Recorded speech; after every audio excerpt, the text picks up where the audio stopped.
Ma'ab Wawald, Mefeskadus, Ahadu Amalak, Amin. Besa Ma'ab Wawald, Mefeskadus, Ahadu Amalak, Amin. Name of the Father, name of the Son, name of the Holy Spirit, one God. Amen. Good morning, blessings and love, and hope you're doing well. So today's chapter is Jubilees 7, and it echoes the narrative that we've already heard in Genesis 9, albeit Jubilees always adds more detail and more theological underpinning. So you're going to hear that today. So I'm not going to get into the real detail of the chapter because I've already talked about that in Genesis 9 and 10. So it'd be a repetition of that. So if you're interested in what the deeper kind of allegorical meanings are, then I would suggest go to Genesis 9 and 10 if you haven't heard those already. But I'll just do a very quick overview of the chapter just so you can get a flow of it from when I'm reading. So it starts off with Noah making an offering to God, and it's a very intricate offering and it's very beautiful. But then we hear how Noah drinks some of the wine and gets drunk, and Ham, his son, sees him naked. And in that exchange, Noah then curses the son of Ham, Canaan, and all his descendants to be enslaved by generations, because this is said to be a very grave sin, what Ham did, even though you could say it wasn't his fault, but he saw his nakedness. But it took Shem, his other son, Ham's other brother, to actually cover his father's nakedness. But Ham just stood there but didn't do anything. So this was said to be Ham's sin. There's lots of theological discussion about what it means to see the father naked, because there's different interpretations that it means a graver sin. There's other theories out there, I'll put it like that, but none of that is written in the Bible itself. The other really sad thing about this chapter, that this has been used to justify the enslavement of African people, because they said it was Ham who is the forefather of Africans with Canaan, and the curse of Canaan then caused us to have black skin, and this is why we're enslaved. The curse of Ham, the curse of Canaan, very notorious racist ideology that, again, the Bible does not speak about skin color, does not speak about these things, and this is pure racist interpretation to justify the wickedness that the Europeans did to African people that I have no time for whatsoever. But this is how the Bible's been used, and it's the legacy of that is still paramount today. You know, the hurt that this has caused and the destruction that racist theology has caused people is, I can't even, I can't overestimate it. I can't speak more profound about how damaging that has been for Africans worldwide, that continues today, that causes a distrust of the Bible and of Christianity and, everything that it goes with it because of how it's been used. So, yeah, I think I've spoken about that enough, but I just want to stress how destructive that interpretation has been. So getting on now with what's further in this chapter, we hear how Noah's instruction of moral purity, we hear more about eating blood, those rules. We hear about Noah calling a call for righteousness amongst the people after this great flood that was caused by the sin of the people.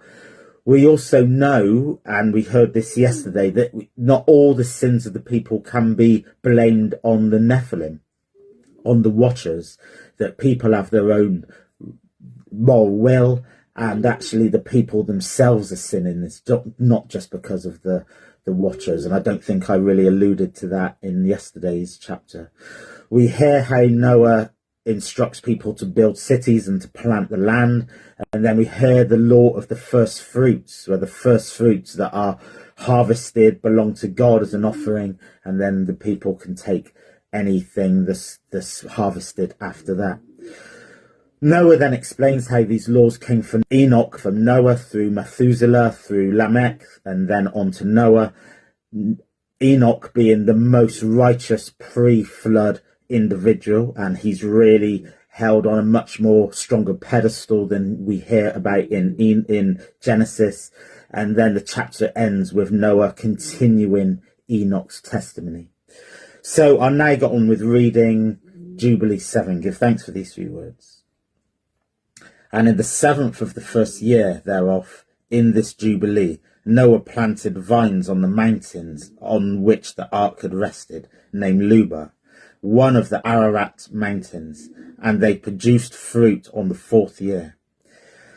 And he guarded their fruit and gathered it in this year, in the 7th month. And he made wine therefrom, to put it in a vessel, to keep it until the 5th year, until the 1st day of the new moon on the 1st month. And he celebrated with joy on the day of this feast, and he made the burnt sacrifice unto the Lord, 1 young ox and 1 ram, 1 7 sheep, each a year old, and a kid of the goats. And he might make atonement thereby for himself and his sons. And he prepared the kid first, and placed some of its blood on the flesh that was on the altar which he had made, and all the fat he laid on the altar where he made the burnt sacrifice, and the ox and the ram and the sheep, and he laid all the flesh upon the altar, and he placed all their offerings mingled with oil upon it, and afterwards he sprinkled wine on the fire which he had previously made on the altar, and he placed incense on the altar, and placed a sweet savour to ascend acceptable before the Lord his God, and he rejoiced and drank of the wine, he and his children with joy. And it was evening, and he went into his tent, and being drunken he lay down and slept, and was uncovered in his tent as he slept. And Ham saw Noah his father naked, and went forth and told his 2 brethren without. And Shem took his garment and arose, he and Japheth, and they placed the garment on their shoulders, and went backward, and covered the shame of their father, and their faces were backward.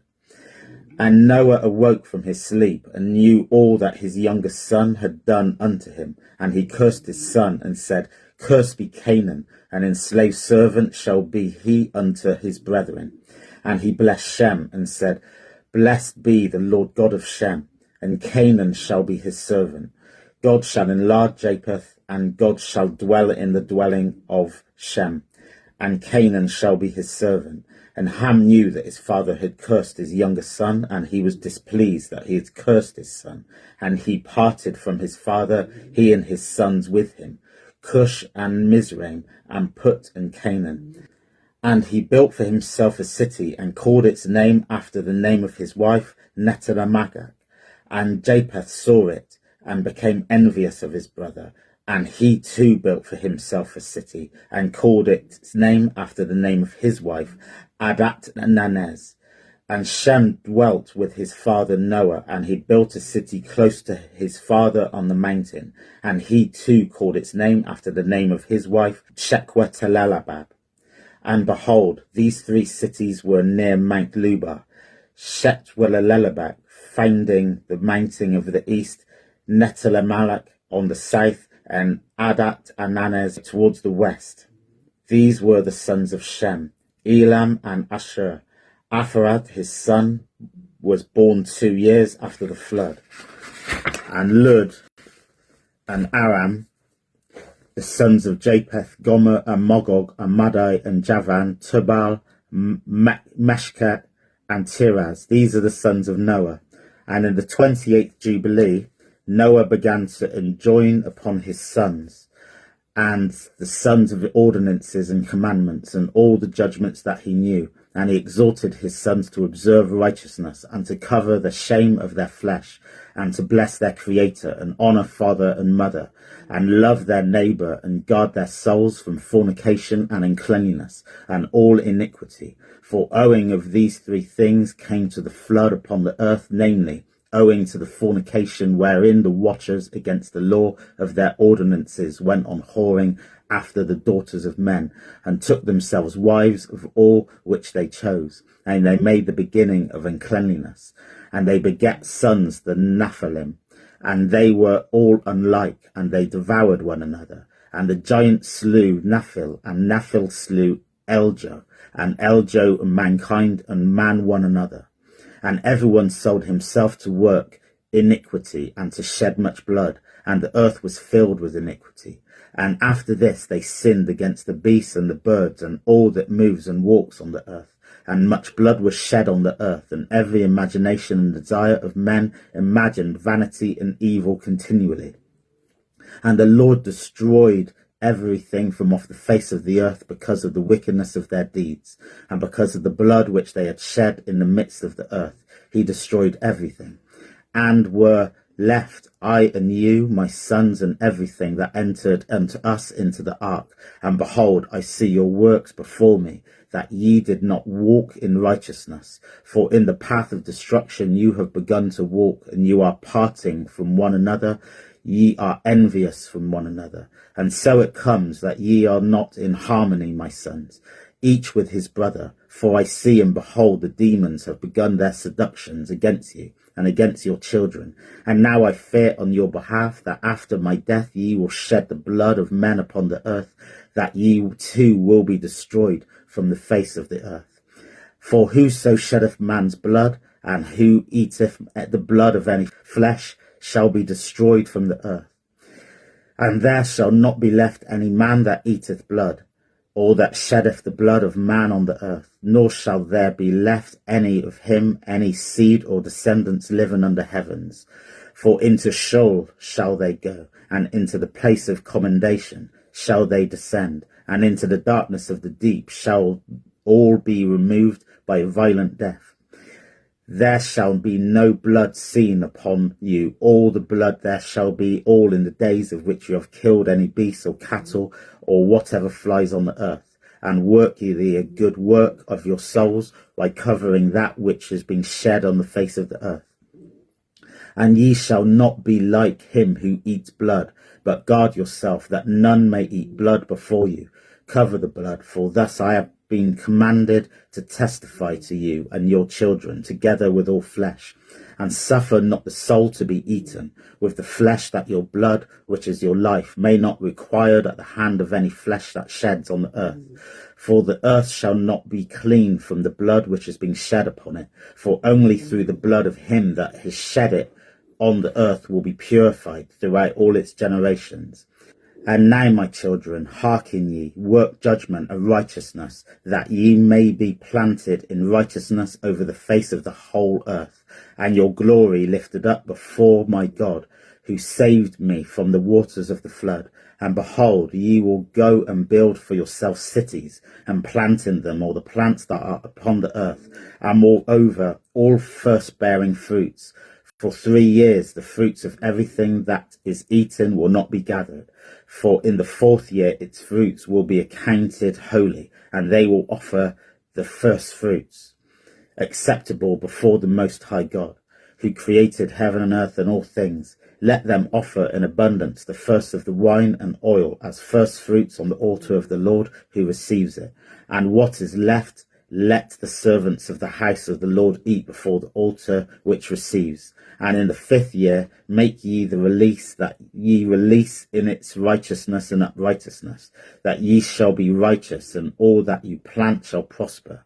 For thus did Enoch, the father of your father, command Methuselah his son, and Methuselah his son Lamech. And Lamech commanded me all the things which his father commanded him.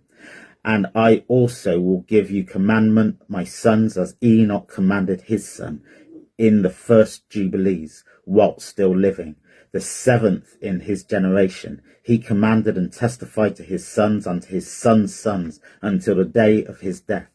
The genealogy of descendants of Shem, Noah, and sons divide the earth. For these few words, give thanks, blessings, and love. Have a blessed day. Glory always to God. And God willing, I'll be back with more tomorrow for the next chapter. Give thanks.